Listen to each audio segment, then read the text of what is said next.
বঙহৰদেৱ, আপুনি আমাৰ কথা চিন্তা কৰিব নালাগে। আপুনি দেশখনৰ স্বাৰ্থৰ বাবে এতিয়া ইয়াৰ পৰা গুচি যাওক।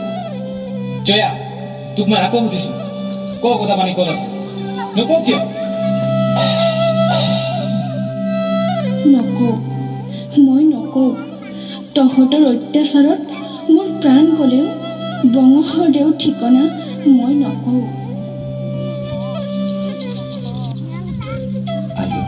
আপোনাক ত্যাগৰ বাবে জন্মিত ছবিখন আহিছে, মুক্তি লাভ কৰিলে আপোনাৰ ওচৰত আমি চিৰকৃতজ্ঞ।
চি নাপায় দে এই ৰূপটো কৰ্ম কৰিব।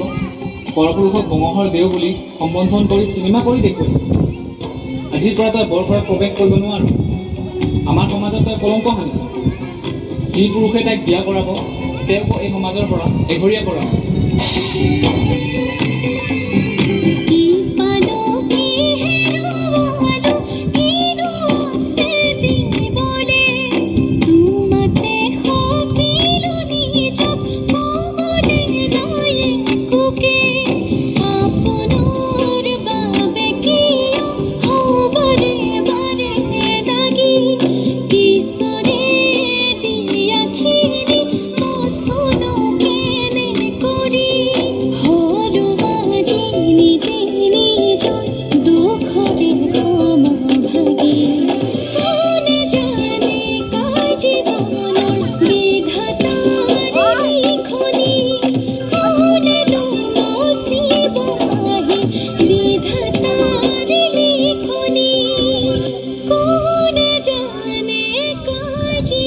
আৰু এনেদৰেই অসমৰ প্ৰথমগৰাকী নাৰী অভিনেত্ৰী আইদেউ সন্দিকৈ অভিনয়ৰ নামত নিজৰ জীৱন উৎসৰ্গা কৰিলে এই মহান অভিনেত্ৰীক শতকোটি প্ৰণাম।